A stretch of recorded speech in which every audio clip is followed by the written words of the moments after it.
નમસ્કાર મિત્રો. શરૂઆત કરતા પહેલા ફરી એકવાર યાદ કરાવી દઉં. આજની વાર્તા સંપૂર્ણપણે કાલ્પનિક છે. પાત્રો, ઘટનાઓ, સ્થળો બધું જ માત્ર કલ્પનાનું છે. કોઈ જીવતી કે મૃત વ્યક્તિ સાથે કોઈ સંબંધ નથી. જો કોઈ સામ્યતા લાગે તો એ ફક્ત સંયોગ છે. આ વાર્તાનો એકમાત્ર હેતુ મનોરંજન છે. અમે કોઈ પ્રકારનું અનૈતિક વર્તન પ્રોત્સાહિત કરતા નથી. ચાલો હવે વાર્તા શરૂ કરીએ. નમસ્કાર મિત્રો, મારું નામ પારુલ છે. હું રાજકોટ શહેરના એક નાનકડા વિસ્તારમાં રહું છું. મારા પતિનું નામ હતું હરેશ. અમારા લગ્નને માંડ 3 વર્ષ થયા હતા. એ ખૂબ હસમુખો, સપના જોનારો માણસ હતો. એનું સપનું હતું કે એક દિવસ પોતાની નાની મોટરસાયકલની ગેરેજ ખોલે. એ રાત દિવસ મહેનત કરતો, લોકોની બાઇક રિપેર કરતો. લોકો એને હરેશ મિસ્ત્રી કહીને ઓળખતા. પણ નસીબમાં શું લખાયું હોય એ કોણ જાણે છે. એક રાતે એ એક ગ્રાહકની નવી બુલેટ લઈને ટ્રાયલ માટે ગયો હતો. રસ્તામાં એક ટ્રકવાળાએ ઓવરટેક કરવાના ચક્કરમાં એને ધડાકો મારી દીધો. હોસ્પિટલમાં લઈ જવાયા ત્યાં સુધીમાં એ દુનિયામાં નહોતો રહ્યો. એ વખતે હું 7 મહિનાની ગર્ભવતી હતી.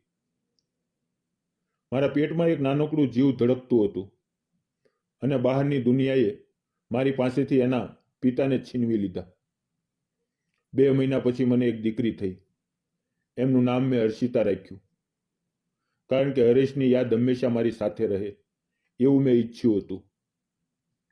હરેશે થોડા ઘણા પૈસા બચાવ્યા હતા, પણ એ ખૂટવા લાગ્યા. ઘરનું ભાડું, દીકરીની દવાઓ, મારી માંદગી, બધું એક સાથે આવી પડ્યું. હું રાતે રડતી, દિવસે હસવાનો ઢોંગ કરતી. મારી સાસુ એકલા હતા. એમની તબિયત પણ નબળી. એક દિવસ એણે કહ્યું, બેટા, હું નથી રહેવાની, તું જીવતી રહેવાની છે. તારે હર્ષિતા માટે જીવવાનું છે. મેં નક્કી કર્યું કે મારે નાની મોટી નોકરી કરવી છે. મેં બીકોમ કરેલું હતું. થોડું કોમ્પ્યુટરનું જ્ઞાન પણ હતું. મેં શહેરની ઘણી ઓફિસમાં અરજી કરી. ઘણા ઠેકાણે લેડી હોવાની ના પાડી. આખરે એક મોટી ટેક્સટાઇલ કંપનીમાં એકાઉન્ટની નાની પોસ્ટમાં હોઈ. મહિને 12,000 રૂપિયા. એટલે શું થાય? ઘર ભાડે, દીકરીનું દૂધ, દવા, બસ પાસ. છતાં મેં કામ શરૂ કર્યું. કંપનીનું નામ હતું કિષ્ના ટેક્સટાઇલ્સ. માલિક હતા શ્રી કિશોરભાઈ પટેલ. ઉંમર લગભગ 45-47 વર્ષની.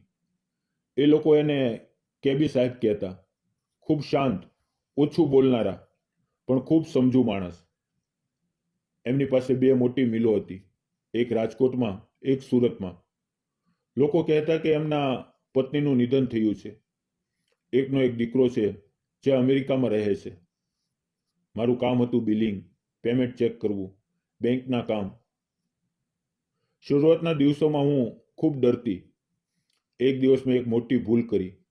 એક સપ્લાયરનું 85,000 રૂપિયાનું બિલ ડબલ પેમેન્ટ થઈ ગયું. મને ખબર પડી ત્યારે મારા હાથ પગ ઠંડા પડી ગયા.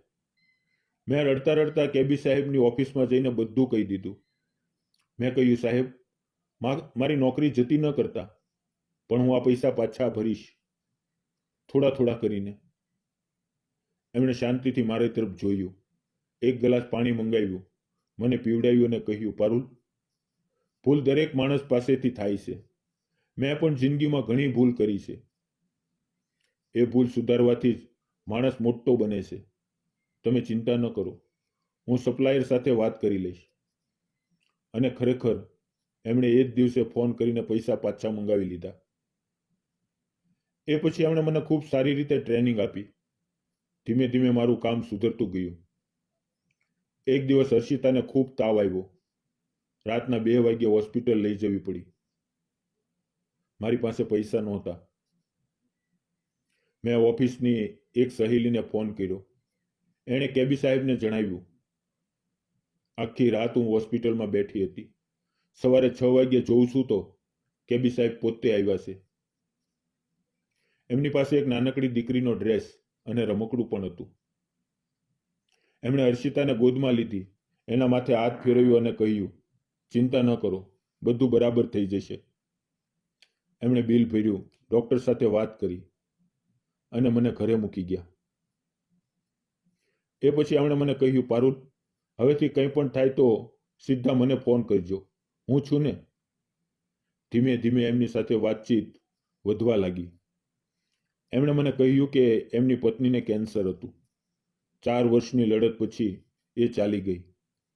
એમનો દીકરો રુદ્ર અમેરિકામાં છે, લગ્ન કરીને સેટલ થઈ ગયો છે. ભાગ્યે જ વર્ષમાં એકવાર આવે છે. એમનું ઘર મોટું છે પણ એકલતા ખૂબ છે. એક દિવસ ઓફિસમાં દિવાળીની પૂજા હતી.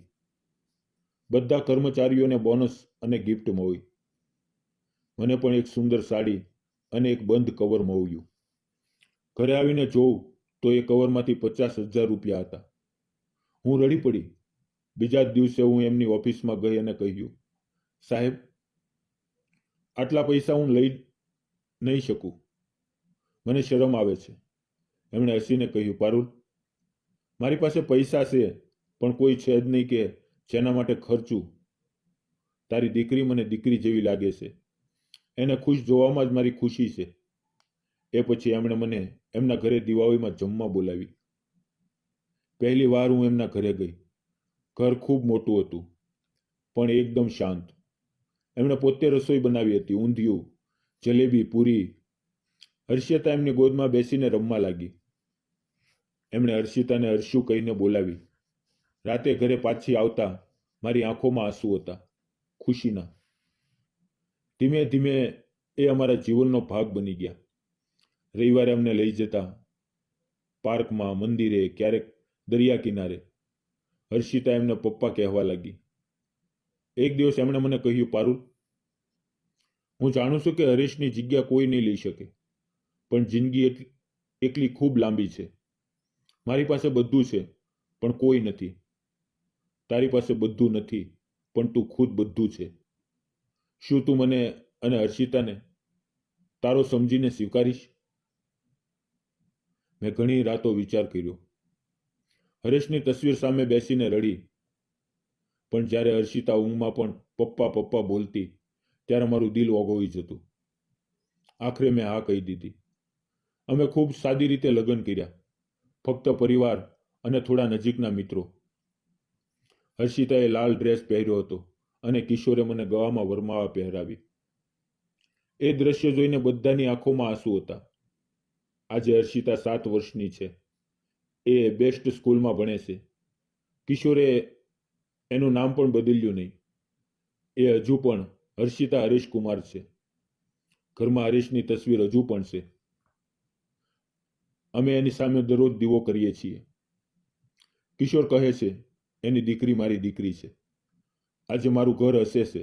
હર્ષિતા સવારે ઉઠીને 2 પપ્પાને ગુડ મોર્નિંગ કહે છે, એકને તસવીરમાં, એકને સામે. અને હું માનું છું કે જિંદગીમાં પ્રેમ ક્યારેય ઓછો નથી થતો. એ ફક્ત બદલાતો રહે છે, વધતો રહે છે. મિત્રો, તમને શું લાગે છે? પારુલે જે નિર્ણય લીધો એ સાચો હતો કે નહીં? આ વાર્તા એક જ વાત કહે છે, જિંદગીમાં ક્યારેય એક જ દરવાજો નથી હોતો. જ્યારે એક બંધ થાય છે ત્યારે બીજો પણ ધીમે ધીમે ખુલતો જાય છે. ફક્ત એને જોવાની અને સ્વીકારવાની હિંમત જોઈએ. તો મિત્રો, વાર્તા ગમી હોય તો વિડીયોને લાઈક, ચેનલને સબસ્ક્રાઈબ અને એક નાની કોમેન્ટ જરૂર કરજો. ફરી મળશું આવતીકાલે એક નવી વાર્તાની અંદર. ત્યાં સુધી આવજો. વિડીયો પૂરો જોવા બદલ આપ સૌનો દિલથી ખૂબ ખૂબ ધન્યવાદ મિત્રો.